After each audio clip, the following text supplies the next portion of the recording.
رجب طیب Erdogan نے تاریخی اور شاندار جیت حاصل کرنے کے بعد اگلی مدت کے لیے صدر کے عہدے کا حلف بھی لے لیا ہے۔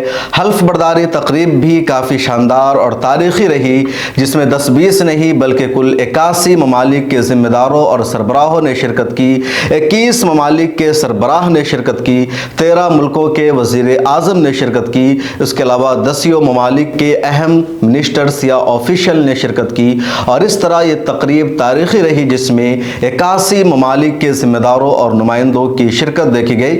یہ تقریب اس وجہ سے بھی تاریخی مانی جا رہی ہے کیونکہ اس میں 3 انٹرنیشنل تنظیموں کے ہیڈ نے شرکت کی۔ پہلی تنظیم OIC یعنی آرگنائزیشن آف اسلامک کوآپریشن، جس کے سیکریٹری جنرل کی شرکت رہی۔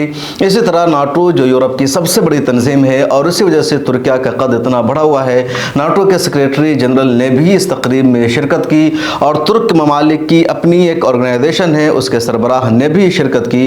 تو اس حوالے سے یہ تقریب بہت اہم مانی جا رہی ہے۔ انقرہ میں شام 7 بجے حلف برداری کی تقریب منعقد ہوئی۔ 51 ممالک کے سربراہ ذمہ دار موجود تھے، اس کے علاوہ تمام اہم ذمہ دار موجود تھے۔ اہم بات یہ مانی جا رہی ہے کہ رجب طیب اردوغان کے پرانے ساتھی اور سابق صدر عبداللہ گل جو ناراض چل رہے تھے اردوغان سے، وہ بھی واپس آ گئے۔ حلف برداری تقریب میں ان کو بھی دیکھا گیا۔ تو اس طرح رجب طیب اردوغان نے اگلے 5 سالوں کے لیے اپنے عہدے کا حلف لے لیا ہے۔ اب 2029 تک وہ ترکیہ کے صدر بنے رہیں گے۔ 2029 کے بعد رجب طیب اردوغان دوبارہ اقتدار میں نہیں آئیں گے، یعنی وہ صدر نہیں رہیں گے۔ یہ ان کی زندگی کا آخری چناؤ تھا، جیسا کہ ترکیہ سے خبر آ رہی ہے، اس کے مطابق میں یہ کہہ رہا ہوں۔ حلف برداری کی اس تقریب میں رجب طیب اردوغان نے تمام ذمہ داروں سے براہ راست الگ الگ ملاقات کی، اپنی اہلیہ کے ساتھ نظر آئے اور ہر ایک کا وہاں انہوں نے خیر مقدم کیا، سواگت کیا، ان کو بھی شاندار گارڈ آف آنر پیش کیا گیا۔ اس طرح یہ حلف برداری تقریب منعقد ہوئی۔ وہ اہم ممالک کون ہیں جن کے رہنماؤں نے شرکت کی تو اس کا جاننا بھی ضروری ہے، اور ایسے اہم ملکوں میں سویڈن شامل ہے جہاں کے سابق وزیر اعظم کازل بلڈٹ نے شرکت کی۔ اسی طرح ہنگری کے وزیر اعظم وکٹوریا اوزیان نے شرکت کی، آذربائیجان کے صدر الہام علیف نے شرکت کی، وینزویلا کے صدر نیکولاس نے شرکت کی۔ وینزویلا کو ہمیشہ امریکہ کا مخالف مانا جاتا ہے تو بہت اہم ہے۔ جنوبی افریقہ کے صدر سیرل رامافوسا نے شرکت کی۔ آرمینیا کے وزیر اعظم نکول نے شرکت کی۔ اس طرح پاکستان کے وزیر اعظم شہباز شریف نے شرکت کی۔ لیبیا کے وزیر اعظم عبدالحمید نے شرکت کی۔ اس طرح کئی سارے مسلم ممالک کے بھی ذمہ داروں اور اہم وزیروں نے شرکت کی۔ ناٹو کے سیکریٹری جنرل زینس اسٹولٹنبرگ نے شرکت کی۔ تو یہ تمام اہم ممالک ہے جس کے ذمہ داروں نے حلف برداری تقریب میں شرکت کی، اور اس لیے حلف برداری تقریب کو کافی اہم مانا جا رہا ہے۔ رجب طیب اردوغان نے حلف برداری تقریب منعقد ہو جانے کے بعد اپنی نئی کابینہ کا اعلان بھی کر دیا ہے، اور اپنی نئی کابینہ میں انہوں نے اپنا نائب صدر بنایا ہے کیوت یلماز کو۔ یہ ان کی پارٹی کے سابق ڈپٹی پرائم منسٹر بھی رہ چکے ہیں۔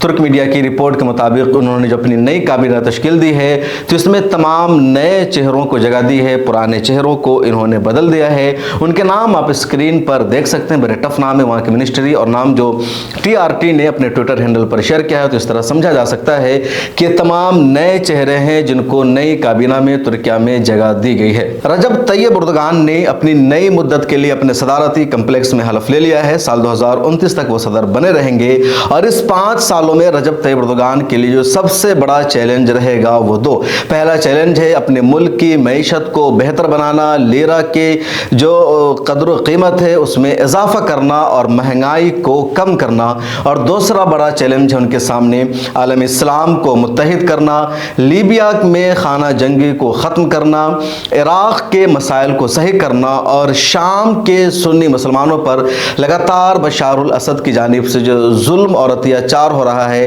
اس کا سدباب کرنا۔ یہ سب ایسے موقع پر ہو رہا ہے جب عرب لیگ میں دوبارہ بشار الاسد کو جگہ دی گئی ہے، ان کا ویلکم کیا گیا ہے اور شام کو شامل کر لیا گیا۔ حالانکہ اسی وجہ سے شام کو عرب لیگ سے الگ کیا گیا تھا کیونکہ وہاں خانہ جنگی ہو رہی تھی۔ تو ایک ایسا موقع ہے جب دوبارہ شام کو عرب لیگ کا حصہ بنایا گیا ہے، لیکن خانہ جنگی وہاں ختم نہیں ہوئی ہے۔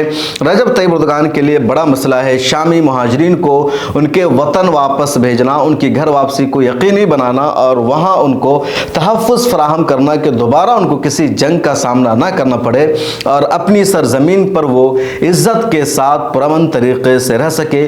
تو ایک بڑا چیلنج بنا ہوا ہے رجب طیب اردوغان کے لیے۔ اس کے علاوہ فلسطین کا مسئلہ بھی ہمیشہ سرخیوں میں رہے گا، اور رجب طیب اردوغان کے لیے دیکھنا ہوگا کہ وہ اسرائیل کے